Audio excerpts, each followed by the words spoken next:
नमस्कार, बहुत स्वागत है आपका डिबेट लाइव बड़ी बहस मध्य प्रदेश में। मैं हूं आपके साथ अमित शर्मा।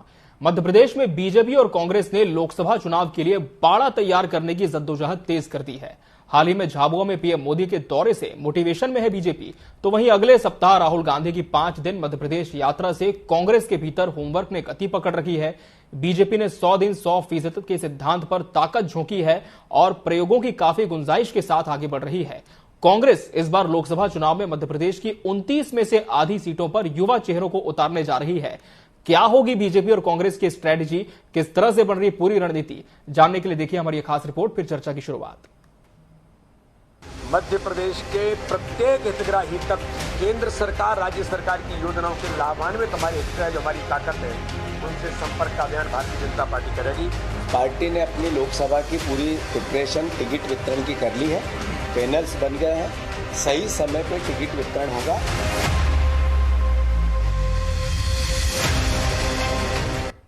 इस बार मिशन 29 के तहत बीजेपी का मुख्य फॉर्मूला डबल बी वाला है, यानी बेनिफिशियरी और बूथ। इसके जरिए वह कार्यकर्ताओं को भी प्रेरित करेगी और मतदाताओं को भी। बीजेपी ने इस बार क्लस्टर व बूथवार बैठकों में अन्य राज्यों के अपने मुख्यमंत्रियों और उप मुख्यमंत्रियों को शामिल होने के लिए कहा है। अमित शाह 25 को मध्य प्रदेश के दौरे पर आ रहे हैं। बीजेपी आगामी 2 व 3 मार्च को केंद्र व राज्य सरकार की सभी योजनाओं के लाभार्थियों तक पहुंचेगी। इसके अलावा क्लस्टर बैठकों में अपने क्रीम कार्यकर्ताओं को मास्टर ट्रेनर्स की तरह तैयार करेगी। माइक्रो मैनेजमेंट के साथ हम इस चुनाव में प्रत्येक बूथ पर चुनाव लड़ने के संकल्प के साथ और प्रत्येक बूथ पर जीत हासिल करेंगे। इस पर आज हमने तैयारी शुरू की है। जिस प्रकार से गांव चलो अभियान था, गांव चलो अभियान में हम लगभग 53,000 से ऊपर गांव के अंदर भारतीय जनता पार्टी के कार्यकर्ता पहुंचे। उसी प्रकार से 25 तारीख से 4 मार्च तक, जिसमें मध्य प्रदेश ने 2, 3, 4 मार्च को मध्य प्रदेश के प्रत्येक हितग्राही तक जो केंद्र सरकार, राज्य सरकार की योजनाओं के लाभान्वित हमारे हितग्राही जो हमारी ताकत है, उनसे संपर्क का अभियान भारतीय जनता पार्टी करेगी। दूसरी तरफ कांग्रेस की स्क्रीनिंग कमेटी ने 29 सीटों के लिए करीब 65 नाम को अंतिम तौर पर विचार में लिया है और जल्दी होने वाली बैठक में इसमें कुछ और छटनी के नाम पैनल बनाकर हाईकमान के पास भेजा जा रहा है। हालांकि अब इनमें से खजुराहो सीट के नाम हट जाएंगे, क्योंकि यह सीट सपा को दे दी गई है। राहुल गांधी मुरैना, ग्वालियर, गुना, राजगढ़, देवास, उज्जैन, धार और रतलाम लोकसभा सीट से गुजरेंगे। पार्टी इसके बाद इन सीटों पर फैसला करेगी। पार्टी ने अपनी लोकसभा की पूरी प्रिपरेशन टिकट वितरण की कर ली है, पैनल्स बन गए हैं, सही समय पे टिकट वितरण होगा। और सही समय पे मतलब किसी प्रकार की ये गुंजाइश कि लेट हुए, समय पे नहीं हुए, कोई उसमें से नेगेटिविटी निकले, वो समय नहीं आएगा। पॉजिटिविटी निकले। मैंने जैसा पहले भी कहा है, 50% टिकट हमने निर्णय लिया युवाओं को देंगे। युवाओं को मीन्स जो युवा कांग्रेस की परिधि में भी आते हैं और जो 50 साल से नीचे के होंगे। 50% टिकट कांग्रेस पार्टी नए लोगों को देगी। मध्य प्रदेश भाजपा की टिकट सूची में वह 7 टिकट पहले घोषित हो सकते हैं, जहां के सांसदों को हाल ही में विधानसभा चुनाव लड़ाया गया है। इन क्षेत्रों में बीजेपी ने अपने कार्यकर्ताओं व कुछ आम लोगों के बीच नए चेहरे को लेकर व्यापक रायशुमारी कराई है और इसकी पूरी रिपोर्ट हाईकमान को भेज दी गई है। अब जो सांसद अब विधायक बन चुके हैं, वे जरूरत पड़ने पर फिर लोकसभा में भी आजमाए जा सकते हैं। लोकसभा चुनाव में बीजेपी और कांग्रेस ने नए चेहरों पर दांव लगाने का गणित काफी हद तक तैयार किया है। Bureau report, TV 24 news. तो 100 दिन 100% आज इसी विषय पर हमारी चर्चा होगी। इसके लिए हमारे साथ खास मेहमानों का पैनल भी जुड़ चुका है। हमारे साथ बीजेपी प्रवक्ता अजय धवले जी जुड़े हैं। अजय जी, आपका बहुत बहुत स्वागत है इस डिबेट में। कांग्रेस का पक्ष रखने के लिए नीलाभ शुक्ला जी हमारे साथ हैं। नीलाभ जी, आपका भी बहुत बहुत स्वागत है। वरिष्ठ पत्रकार प्रहलाद शर्मा जी भी इस डिबेट का हिस्सा है। प्रहलाद जी, आपका भी बहुत बहुत स्वागत है। अजय जी, 100 दिन 100% तैयारी पूरी है बीजेपी की, और जब से पार्टी ने विधानसभा का चुनाव जीता है तब से मोटिवेशन लगातार बना हुआ है। झाबुआ दौरे पर पीएम आए, अब अमित शाह भी आने वाले हैं। किस तरह की पूरी स्ट्रेटेजी होगी, और साथ ही आपसे यह भी समझना चाहेंगे कि बीजेपी का डबल बी का यह फॉर्मूला क्या है, क्या रणनीति इसके पीछे?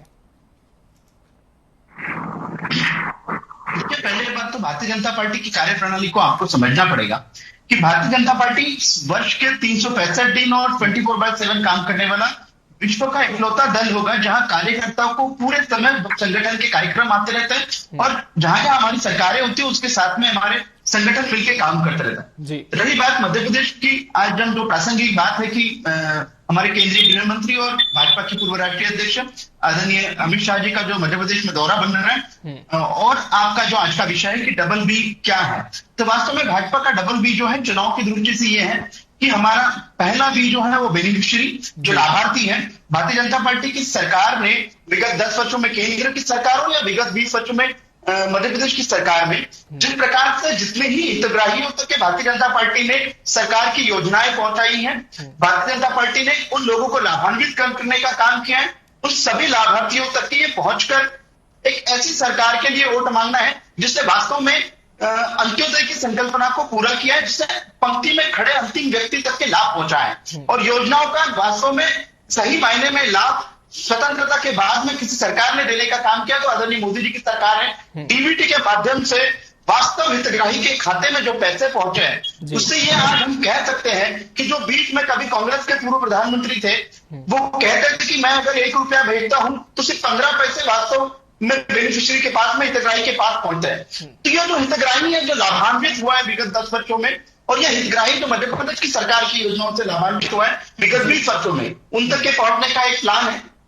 दूसरा जो हमारा booth, Bharatiya Janata party booth सशक्तिकरण के माध्यम से हमेशा से नित नए आयाम गढ़ते आई है और विगत 20 वर्षों में मध्य प्रदेश की सरकार हो या केंद्र की सरकार 10 वर्षों से हो, इन बूथ प्रबंधन की वजह से, हमारे बूथ के कार्यकर्ताओं की वजह से, हमारे पन्ना प्रभारियों की वजह से, हमारे अर्ध पन्ना प्रमुख की वजह से भारतीय जनता पार्टी ने उन वोटर्स तक के पहुंचकर सरकार की योजनाएं, भारतीय जनता पार्टी के संकल्प और उन संकल्पों की पूर्ति का इतिहास ये सब रखने का काम किया है। इसीलिए हम कह सकते हैं कि विश्व का ऐसा दल है जो कोई वादा और जो कोई गारंटी अगर ले लेता है वो गारंटी पूरी करने का भी दम भारतीय जनता पार्टी की सरकारें रखती है, भारतीय जनता पार्टी का नेतृत्व रखता है। ठीक है नीलाभ जी, 365 दिन पूरा संगठन तैयार होता है, कभी भी आप चुनाव करा दीजिए, पूरी ताकत के साथ हम रहते हैं। बीजेपी की एक पूरी पार्टी लाइन यही कहती है।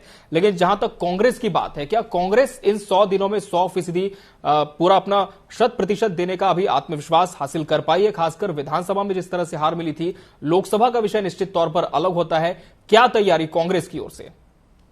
देखिए मैं आपको स्पष्ट कर दूं, हार हारने से नहीं होती, हार मानने से होती है। देख हमारा जो मुकाबला है ऐसे दल से जिसे लोकतंत्र पर तनिक भी भरोसा नहीं है। ये भारतीय जनता पार्टी साम दाम दंड भेद मशीनों का दुरुपयोग करके, डाक मतपत्रों से छेड़छाड़ करके, भावनात्मक और धार्मिक मुद्दों को छेड़कर, हिंदू मुस्लिम कर लोगों में झूठे वादे कर भ्रम का वातावरण फैलाकर, सरकारी मशीनरी का दुरुपयोग कर चंडीगढ़ इसका ताजा उदाहरण है, कहीं से छिपा नहीं है। पूरे देश ने देखा किस तरह ये छल बल से, हमारा ऐसे पार्टी से मुकाबला जो छल बल धन बल से चुनाव जीतना चाहते, इसका लोकतंत्र में जरा भी भरोसा नहीं है। लेकिन फिर भी हम तो वो पार्टी जो अंग्रेजों से लड़े थे, संघर्ष किया था और अंग्रेजों को देश से बाहर खदेड़ा था, और दूसरी ईस्ट इंडिया कंपनियां ये जो अपने उद्योगपति मित्रों के इशारे पर लोकतंत्र की हत्या करके गला घोट के चुनाव लड़ना चाहती, जनता को भ्रमित करना चाहती। हम लड़ेंगे, जनता का आशीर्वाद हमें मिलेगा, हम पूरी मजबूती के साथ वरिष्ठ नेताओं के मार्गदर्शन में और युवाओं के जोश के साथ फिर चुनाव के मैदान में जाएंगे, संघर्ष करेंगे, हमें जनता का आशीर्वाद मिलेगा। लेकिन भारतीय जनता पार्टी कितना भी दबाव बना ले, सीबीआई का, ईडी का, आईटी का, ये लगातार दबाव बना रही है क्योंकि इनके अंदर एक भय का वातावरण फैला हो, गलत ये कर रहे हैं तो ये दबाव बना के राजनीति करना चाहती है। लेकिन हमने अपनी तैयारी पूरी कर रखी। देखिए अब ये बातें मेरे भाजपा के मित्र कर रहे थे कि हमने योजनाएं पूरी करी। आपको बता दूं श्रीमान, जब आपके विधानसभा चुनाव थे, आपने जो घोषणाएं की थी, आप मुझे बताएं 450 सिलेंडर आप कब देंगे, लाडली बहनों को 3000 रुपए कब देंगे, किसानों के जो मूल्य तय किए थे आपने धान के और गेहूं के, वो कब देंगे? ये किसानों की बात आपसे क्या करें, आप तो अन्नदाता पर गोली चलाने वाले लोगों में से, उनके रास्तों में कीले बिछाने वाले लोगों पर से उनका जिस तरह उनको आप आता ताई सरी का व्यवहार कर रहे, किसानों की बातें तो आपसे करना ही मुझे मूर्खता लगती है कि मैं क्यों आपसे बात भी कर रहा हूँ किसानों की, जो किसानों हित की सरकार है ही कहाँ, जो किसानों को उनके फसल का उचित मूल्य दे सके। तो मुझे तो किसान के हित की सरकार है भारतीय जनता पार्टी है ही नहीं। टाइम्स ऑफ इंडिया की सर्वे रिपोर्ट आई है, मैं ये कांग्रेस में नहीं बनाई, मैं स्पष्ट कर दूं, मैंने भारतीय जनता पार्टी प्रवक्ता मित्र को टाइम्स ऑफ इंडिया ने सर्वे किया, इसमें 370 योजनाओं को बंद किया जा रहा है। ये मेरा सर्वे नहीं है, न कांग्रेस कार्यालय का सर्वे, ये बड़ा अखबार है जो कोई सर्वे करता है। अगर आपकी चैनल प्रतिष्ठित चैनल है वो सर्वे करती है तो पूरे मापदंडों के अनुसार सबूतों के आधार पर सर्वे करती है। उसमें 370 योजना, इसमें किसानों से जुड़ी योजना है, युवाओं से जुड़ी योजना है, महिलाओं से जुड़ी योजना है, टंटिया मामा का मंदिर जिसके नाम से उन्होंने आदिवासी को भ्रमित करके वोट कमाए थे, उसको भी बंद किया जा रहा है। तो अब ये बताएं, 6 लाख ओबीसी छात्रों को जो छात्रवृत्ति मिलना थी 482 करोड़ की, वो मिलना बंद हो चुकी है। मतलब कुल मिला के लंबोदवाद है, सरकार के पास पैसा नहीं है, बहुत ही झूठी घोषणाएं चुनाव के पूर्व करते हैं। चलिए, तो पिछली घोषणाएं पूरी नहीं हुई अभी तक और नई घोषणाएं कर देती है बीजेपी, ये आरोप कांग्रेस लगा रही। इस पर मैं धवली जी से जरूर जवाब लूंगा, लेकिन उसके पहले वरिष्ठ पत्रकार प्रहलाद शर्मा जी का रुख कर लेते हैं। प्रहलाद जी, निश्चित तौर पर चुनौतियां तो बहुत बड़ी है, 100 दिन का समय है, 100% देना है, लेकिन कौन सा दल आपको सबसे ज्यादा मजबूत दिखता है? हम बात करें दोनों ही बड़े राजनीतिक दलों की, बीजेपी जहां आत्मविश्वास से पूरी तरह से लबरेज है कि इस बार जो आंकड़ा है वो बढ़ेगा, कांग्रेस के पास संघर्ष करने की बात कही जा रही है, लेकिन वास्तविकता मध्य प्रदेश की लोकसभा सीटों को लेकर आप क्या देखते हैं? क्या बीजेपी का यह दावा कि 10 वर्षों में केंद्र सरकार और राज्य सरकार ने हितग्राहियों के लिए जो काम किया है उसका लाभ बीजेपी को मिलेगा, या फिर कांग्रेस के आरोपों पर जाए कि जो पिछली घोषणाएं थी वही पूरी नहीं हुई और सिर्फ शुगुफा था? देखिए, निसंदेह बीजेपी उत्साह से लबरेज है, और क्योंकि दोनों ही स्थानों पे केंद्र और स्टेट में सरकारें भाजपा की होने के कारण, दूसरा लंबे समय से भारतीय जनता पार्टी की प्रदेश में सरकार होने की स्थिति में पार्टी कार्यकर्ताओं का उत्साह से होना स्वाभाविक है जी। पिछले लोकसभा चुनाव के टाइम पे कांग्रेस सरकार में सत्ता में थी मध्य प्रदेश में, उसके बावजूद वो महज काफी जद्दोजहद के बाद एक सीट छिंदवाड़ा की हासिल करती थी। अब चूंकि भाजपा खुद सत्ता में है प्रदेश में और 29 सीटों का जो लक्ष्य रखा है उसको लेकर के पार्टी विधानसभा चुनाव के ठीक बाद से ही हमने देखा था कि शिवराज जी चुनाव की घोषणा हुई, परिणाम होने के साथ ही वो फील्ड में निकल चुके थे कि साहब हम 29 का लक्ष्य लेकर के मैदान में निकले। तो भाजपा का कार्यकर्ता, भाजपा का नेता लगातार जनता के बीच में जाता रहा। पिछले विधानसभा चुनाव के बाद कांग्रेस कहीं की थोड़ी सी निरुत्साहित हुई थी जी। और ऐसी स्थिति में जो फिलहाल में कमलनाथ जी वाला जो घटनाक्रम सामने आया था जी जी, उसको लेकर के भी जनता के बीच कांग्रेस के लिए कहीं न कहीं एक गलत मैसेज गया है कि पता नहीं पिछले विधानसभा चुनाव में जब सत्ता में कांग्रेस आई और उसके नेता बिक करके चले गए दूसरी जगह, या जो भी चले गए हो, जो आरोप कांग्रेस लगाती रही, फिर लोकसभा चुनाव के पहले वही स्थिति आ रही है कि पार्टी छोड़ के बड़े दिग्गज नेता जाने की तैयारी में रहे जी।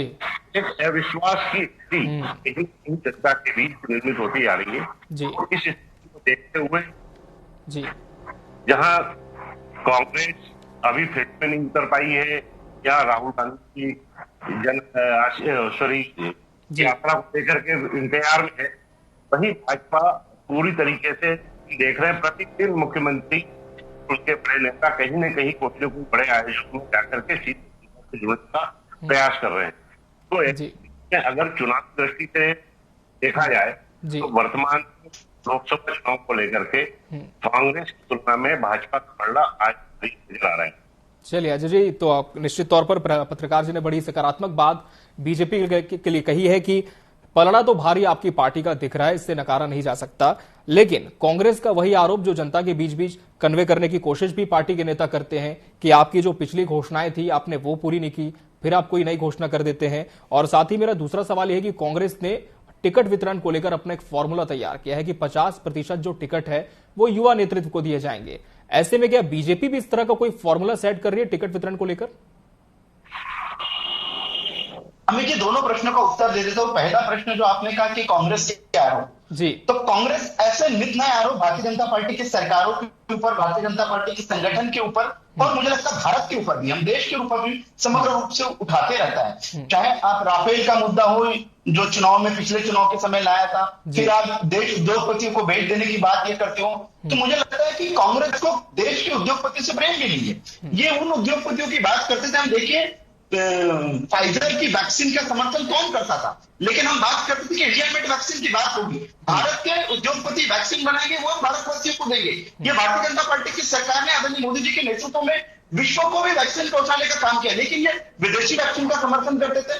चाहिए दूसरी बात, रही बात जो कांग्रेस युवाओं को टिकट देने की बात कर रही है जी, मुझे लगता है कांग्रेस में आज सबसे बड़ा जो युवा है वो राहुल गांधी है। पहले उनके अस्तित्व के लिए, उनके सेटलमेंट के लिए कांग्रेस लड़ ले, उनके लिए कोई एक अच्छी अदद सेफ सीट ढूंढ ले और फिर मध्य प्रदेश के युवाओं को प्रतिनिधित्व देने की बात करें। क्योंकि कांग्रेस से देखिए 2018 के विधानसभा चुनाव या 2023 के विधानसभा चुनाव, उन नेतृत्वों के सामने रख के चुनाव लड़ा जो खुद कभी युवा रहे होंगे, लेकिन आप देश के युवाओं के साथ में अगर आपको वास्तव में बात करनी है तो आपके पार्टी के अंतर्गत और संगठन को सुदृढ़ करते हुए युवाओं को वास्तव में प्रतिनिधित्व देना पड़ेगा। फिर उन परिवारों से आए उनको युवाओं को नहीं, इस देश के सामान्य युवाओं को, कांग्रेस के सामान्य कार्यकर्ताओं को भी आपको मौका देना पड़ेगा। आप उदाहरण के तौर पर देख लीजिए, अमित जी, भारतीय जनता पार्टी ने जनरेशनल शिफ्ट किया, मध्य प्रदेश, राजस्थान, छत्तीसगढ़, तीनों जगह एक ऐसे मुख्यमंत्री लाए जो सामान्य परिवार से आते हैं, युवा पृष्ठभूमि से है, लेकिन कहीं ना कहीं संगठन के अच्छे कार्यकर्ता रहेंगे। तो भारतीय जनता पार्टी से यदि कांग्रेस का संगठन कुछ सीखेगा तो मुझे लगता है अंतर्गत संगठन की जो सुदृढ़ता हम जिसे कहते हैं, अपना संगठन सशक्त बना पाएगा जी। और भारतीय जनता पार्टी पर आरोपों की अगर बात पुनः कर लेते तो भारतीय जनता पार्टी पर यह आरोप लगाकर 2018 के विधानसभा चुनाव हो या फिर 2023 के विधानसभा चुनाव हो या फिर आप लोकसभा के चुनाव हो, कांग्रेस को कभी भी स्पष्ट रूप से जनता ने मैंडेट नहीं दिया है। 2018 के चुनाव में भी ये कहता है कि हमने सरकार बना ली थी, लेकिन वो सरकार इतने तगड़े मैंडेट के साथ में नहीं थी जो आप टिका सकते हो। आपने आपके नेतृत्व के साथ में छलावा किया, वादा खिलाफी और विश्वासघात वाली सरकार 15 महीने में गिर गई। मध्य प्रदेश के 2023 के विधानसभा चुनाव में भी ये सारे मुद्दे लेकर नीलाभ जी की पार्टी जनता के बीच में गई थी। जनता ने भारतीय जनता पार्टी को ऐतिहासिक मैंडेट दिया है। जवाब ले लेते हैं। इतिहास में, मध्य प्रदेश के इतिहास में भाजपा को पहली बार 49% वोट शेयर मिला है। अमित जी जवाब दीजिए, नीलाभ जी, अजय जी की बात का जवाब दीजिए। साथ ही ये भी बात जो प्रहलाद जी ने उठाई थी कि हाल फिलहाल में जो एक बड़ा घटनाक्रम हुआ था उसके बाद क्या जनता के बीच में पार्टी नेताओं को लेकर, शीर्ष नेतृत्व को लेकर किसी तरह का संदेह आ गया है, अविश्वास की भावना हो गई है? देखिए, मैं मेरे भारतीय जनता पार्टी के मित्र की बात का जवाब दे दूं। चुनाव जीतने मुद्दे गौण नहीं हो जाते। मैंने आपका आप साम दाम दंड भेद हर नीति अपना कर मशीनों का दुरुपयोग कर लोकतंत्र की हत्या करे, अब चुनाव जीत जाते हैं, मतलब उससे क्या मुद्दे खत्म हो गए? आपको घोटाले करने का लाइसेंस मिल गया, मुद्दे तो यथावत रहे हैं ना। मैं आपसे सीधा सवाल कर, जो आपने घोषणा करी थी विधानसभा चुनाव के पहले, वो क्या पूर्ण हो गई?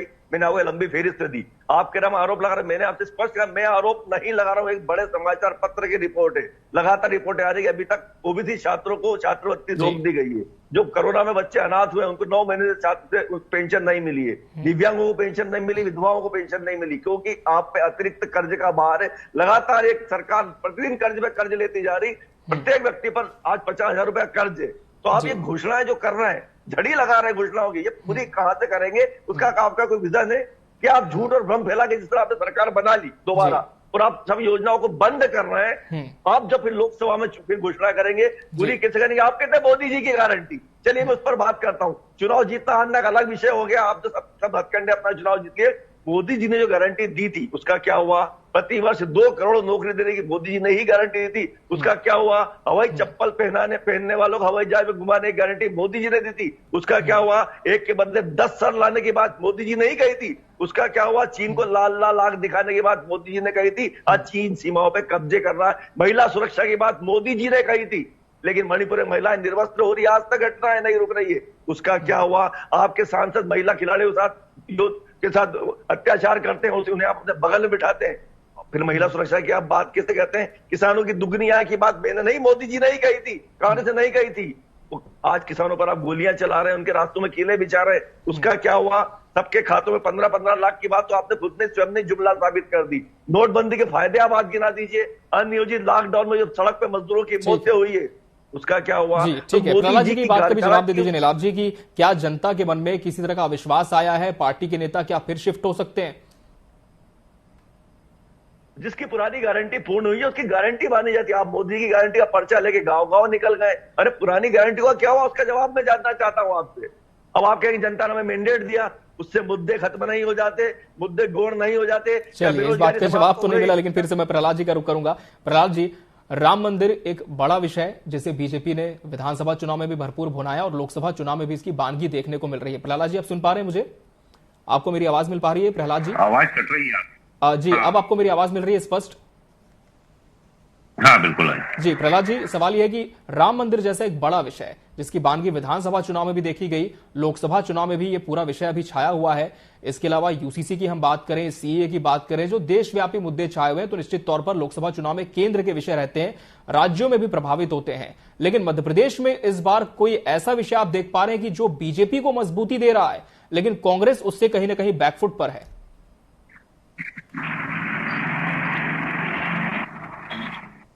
देखिए, स्थिति ऐसी तो नहीं है। बहरहाल ये सही है कि लोकसभा चुनाव में राष्ट्रीय मुद्दे विशेष महत्व रखते हैं और राम मंदिर हो चाहे धारा 370 हो जी, ये सारी चीजें कहीं न कहीं लोगों के दिमाग को पिंच करती है। लोगों ने इस बात को देखा है कि उन्होंने जिस मुद्दों को लंबे समय से जिसके सुलझने की उम्मीद कर रहे थे और वो सब निदान हुए हैं जी, तो कहीं न कहीं लोगों की मानसिकता कैसे बनती है। दूसरा, मध्य प्रदेश सरकार ने वापिस विधानसभा चुनाव जीतने के बाद जब नए मुख्यमंत्री के तौर पे डॉक्टर यादव आए, उस स्थिति में ये देखा है कि कार्य की जो गति थी वो निरंतर बनी रही। कहीं वो चीजें नहीं आई जो कांग्रेस शासन के काल में कमलनाथ जी ने कहा था साहब खजाना खाली है, काम नहीं कर पा रहे हैं। लेकिन यहाँ रोज निरंतर देख रहे हैं कि कोई न कोई कार्य, कोई न कोई घोषणा, शिलान्यास और राशियां दी जाना था जी। कल ही मुख्यमंत्री ने कहा कि साहब लाडली बहनों को पूरी राशि मिलेगी, कोई भी योजना जन की बंद नहीं होगी।